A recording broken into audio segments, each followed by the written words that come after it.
અને એ ભજનમાં ગયો અને ભજનમાં ગયા પછી તો કોને ખબર પડે કેટલા વાગ્યા કારણ કે ઘટમાં ઘડિયાળ ફરે પછી કોડે બધી ક્યાં કરો ઘટમાં ઘડિયાળ ફરે છે કોડે બધી ક્યાં કરો દાસ પુરુષોત્તમ એમ કે ઘટ ભીતર જોયા કરો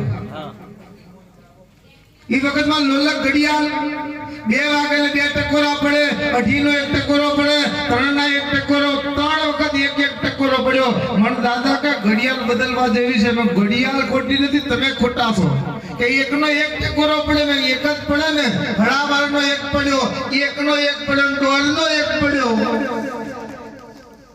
ઘડિયાળ ખોટી નથી આપણી સમજમાં બોલો સમાજ તો એ ભજનમાં કોને ખબર ઘડિયાળ આમાં કોણ જોવે મહાપુરુષો કીધું છે કે ઘડિયાળ ટણ ટણ વાગે કાયામાં તારી ઘડિયાળ ટણ ટણ વાગે આ ઘટ ભીતર ઘડિયાળ કાયમના માટે વાગે છે હું તો એમ કહું છું આલમની અશવારી એક દિન આવશે આ ઓહમ સોહમ 2 ઘોડા સતત ચાલુ છે 21,600 વખત બહાર નીકળે છે અને 21,600 વખત નાભી કમળમાં જાય છે ત્યારે આ ઘોડો બહાર નીકળી જાય અને ફરી અંદર ના જાય ત્યારે કે માણા ઉતરી ગયો છે 21,600 વખત પરમાત્મા બહાર જાય અંદર આવે બાયણ આ આલમની અશવારી સતત ચાલુ છે તો ભજનમાં માણા બેહે પણ માણામાં ભજન બેહે કાય એમાં કાઠું છે ને ભજનમાં તો માણા બેહે પણ માણામાં ભજન બેહવું જોઈએ અને માણામાં ભજન બેહે ને તારે કોઈનો ખોટો કરવાનો મન ન થાય મનમાં વિચાર ન આવે રામદેવજી ભગવાન બધાય માને છે પણ અમારા મહાપુરુષ એમ કહે છે પીર પીર સબ કોઈ કહે પીર ન જાને કોઈ પર પીડા જાને નહીં હોતો પામર પીર બીજાનું દુઃખ જોઈને તમને દુઃખ ન થાય ને એ રામદેવજીની પીરની ભક્તિ નથી અને અમારા મહાપુરુષ તો એમ કહેતા હતા વૈષ્ણવ વજન તો જેને કહીએ જે પીડ પડાવી જાણે બીજાનું દુઃખ જોઈને તમે દુઃખી છો તારે સમજવું કે કોક સદગુરુની કંઠી ધારણ કરી છે કોક બીમાર હોય ને બાઇક લઈને જતા રસ્તો બદલી નાખે નીને એમ કહે છે દવાખાને લઈ જા તો રામદેવજીની ભક્તિ નકામી ભક્તિ કરે પાતાળમાં તેજ વહે આકાશ ડાબી સુપી ન રહે આ તો કસ્તૂરી કી વાત ભક્તિનો પ્રભાવ છે મિત્રો ભજનમાં ડૂબ્યો છે શેનો નાય શર્મા ભગવાનને ખબર પડી છે કે મોડું થઈ ગયું છે મારું ભજન કરે છે અને હવે રાજાની કદાચ દાઢી નહીં બનાવે તો રાજા એને ફાંસીની સજા આપી દેશે એ વખત રાજા એ રાજા હતા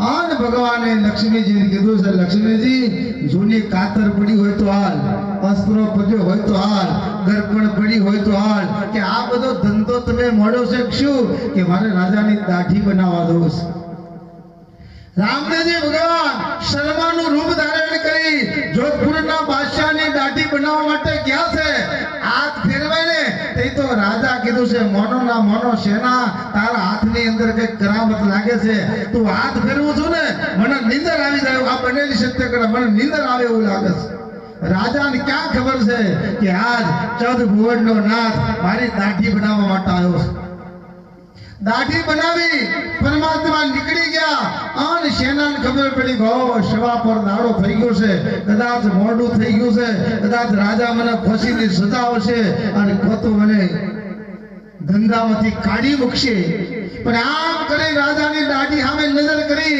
તો એમને ખબર પડી ગઈ કે આજ ઘરાકી બીજે વધી ગઈ લાગે છે ખબર પડે ને કેટલા દિનની દાઢી હશે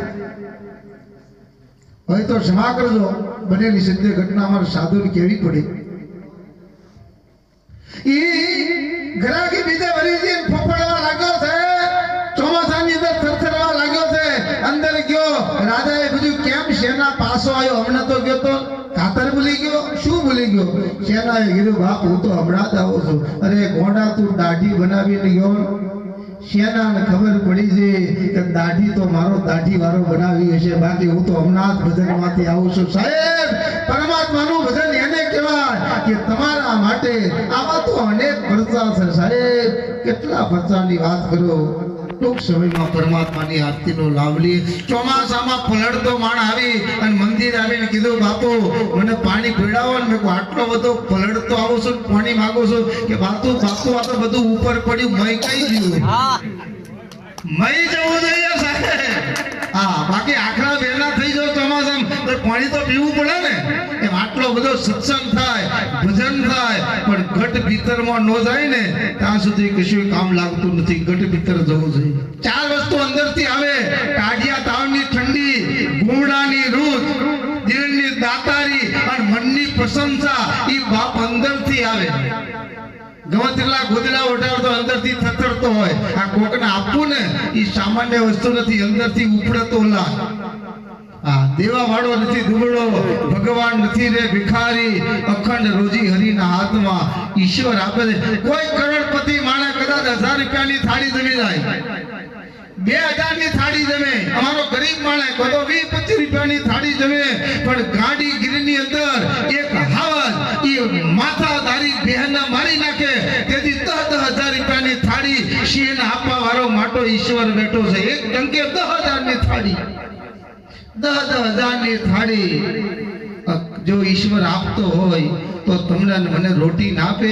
હમણાં બગલાએ હંસલાને કીધું હંસલા તમારો સરોવર સુકાવા લાગ્યા છે, દુકાળ પડ્યો છે, સરોવર સુકાઈ ગયા, મોતીડા નહીં મળે માટે ખોરાક બદલી નાખો. બગલાએ હંસલાને કીધું હંસલા સરોવર સુકાઈ ગયા છે, પાણી નથી મળતા માટે ખોરાક બદલી નાખો. અને ખોરાક નહીં બદલો ને તેથી ભૂખે મરવાનો વારો આવશે. અને તેથી હંસલાએ કીધું મોતીડા ચડે હંસલો મોતીડા ચડે. શું કરે સાગરમાં હંસલો મોતીડા ચડે. ઈ હંસલાએ બગલાને કીધું બગલા અમે મરી જે પણ ખોરાક ન બદલીએ શું ખાશો ઈ વાત કરો. અને તેથી હંસલાએ કીધું દુકાળ પડ્યો છે, સરોવર સુકાઈ ગયા છે, અમને ખબર છે મોતીડા નહીં મળે પણ કોક જેઠોડી જેવા ગામની અંદર કદાચ રમેશગીરી મહારાજ જેવા સત્સંગ કરે, અમારા રમેશભાઈ જેવા સત્સંગ કરે અને મોતી જેવા શબ્દો બોલશે ને એ શબ્દો સાંભળી અમે જીવન જીવી દઈશું પણ ખોરાક નહીં બદલીએ સાહેબ મરી જવાય. પણ આપણો ખોરાક ન બદલે ને એને હંસ કહેવાય. અને જગ્યા જે જગ્યા મળી છે ને જગ્યા સાચવજો. જગ્યા બદલાવો તો કિંમત ઘટી જશે. સોનીની દુકાનમાં મંગળસૂત્ર લેવા માટે દીકરી ગઈ. 3 તોલાનું મંગળસૂત્ર એને મૂલ્યું. સોનીએ કીધું 1.5 લાખ રૂપિયા થાય. કેટલા થાય? 1.5 લાખ રૂપિયા. તેની મંગળસૂત્ર એમ થઈ ગયું આપણે દુકાનમાં જ રહેવાનું, હાલો હાથ લારીમાં ફરવા જઈએ. બંગડીઓનો વેપારી હાથ લારીમાં નીકળે ને એ મંગળસૂત્ર હાથ લારીમાં આવ્યું. અને એક દીકરી આવી, દીકરીએ મંગળસૂત્ર ગમી ગયું. મંગળસૂત્ર જોઈને કીધું કે ભાઈ વેચવાનું છે કે વેચવાનું છે? તમે કોને? તારે દીકરી કે 1.5 આલવું. તારી મંગળસૂત્ર એમ થઈ ગયું સોનીની દુકાનમાં 1.5 લાખ ભાવ હતો અને હાથ લારી પર આવી તો 1.5 થઈ ગયા. એટલે જગ્યા ધ્યાન રાખજો. જગ્યા બદલાઈ જશે ને તો 1.5 જવું પડશે. જે જગ્યા મળી છે જગ્યા રાખજો. જે સ્થાન લઈને આવ્યો છું સ્થાનની ઇજ્જત રાખી છે. તમને જે સ્થાન મળ્યું હોય, જે સ્થાન લઈને આવ્યો છું સ્થાનની ઇજ્જત રાખી છે. મધદરિયે તોફાનમાં મેં મારું નાવ ડુબાડી પરમાત્માની ઇજ્જત રાખી છે. એક આ ભરું તો પરમાત્મા તારા દર્શન દૂર નથી પણ એ મારા આહને હૃદયમાં દબાવી એક ખુદાની ઇજ્જત રાખી છે. જે સ્થાન લઈને આવ્યો છું સ્થાનની ઇજ્જત રાખી છે. વર્ષો પહેલા ભાવનગરની અંદર મૂળજી આશારામ નામનો ભવૈયો ઈ ભવઈ કરવા માટે આવ્યો. મહાકાળીનું આખ્યાન કરે, જેસલ તોરણનું આખ્યાન કરે અને એમાં રાજા ભરથુહરીનું આખ્યાન કરવા નાટક કરવા આવ્યો છે. પણ ભાવેસિંહ રાજા 18 પાટણનો ધણી ઝરૂખાની માલિકર જોવા માટે નીકળ્યો છે. આન સાહેબ રાજા ભરથુહરીનો વેહની અંદર ભિક્ષાદિને મૈયા પિંગલા આવા શબ્દો બોલે છે અને ત્યાં તો મોજ છૂટી. ઈ જમાનામાં ચોમડાના પટા નતા પહેરતા, ભરવાડ સમાજ ચોદીના ગંદોરા પહેરતા હતા અને આ ભાવેસિંહ રાજા 72 તોલા સોનાનો અછોડો પહેરેલો. જેના ચોમડાનો પટ્ટો પહેરે ને એવો સોનાનો અછોડો. ઈ 72 તોલા સોનાનો અછોડો કમરથી છોડી અને આમ કરીને ઘા કર્યો. લે મૂળજી આચારામ આ મારી ભેટ છે. 72 તોલા સોનાનો અસોડો મૂળજી આચારામ ભરથુહરીના વિહેની અંદર લઈ લીધો અને બોલ્યો કે મારા ખંડિયા રાજા તું તો 18 પાદરનો ધણી છું, હું તો 92 લાખ મારવાડનો રાજા છું. આ લે તારી ભેટ નથી જોઈતી. સવારના ફળની અંદર મૂળજી આચારામ એ ભગવા કપડા ઉતારી અને લોટ માંગવા માટે ગયો કે બાપા 5 કિલો લોટ હોય તો હાલો, મારા છોકરા ભૂખ્યા છે. અને તેથી ભાવેસિંહ રાજાએ કીધું ઘોડા રાતે 72 તોલા સોનાનો અસોડો આલ્યો એ લઈ લીધો તો જિંદગી સફળ થઈ જાય. તેથી મૂળજી આચાર્યનો ભવૈયો કીધો એ વખત ભરથીહરોનો વેહ ધારણ કરેલો અને ભગવા લુગડાને કલંક લાગે ને મારે કામ ન લાગે અત્યારે આવું હોય તો છૂટ સાહેબ. આવી ભક્તિ હોવી જોઈએ. આવો પરમાત્માની આરતીનો લાભ લઈએ. સમય ખૂબ વીતો છે. ખૂબ ભાવથી મહેશભાઈને વિનંતી કરીએ પરમાત્માની આરતીનો લાભ લે. આમાં જે કોઈ ભાઈને આરતીનો લાભ લેવો હોય છૂટ છે. આરતીમાં પૈસા જ મેળવાય એવો અમારો કોઈ રિવાજ નથી.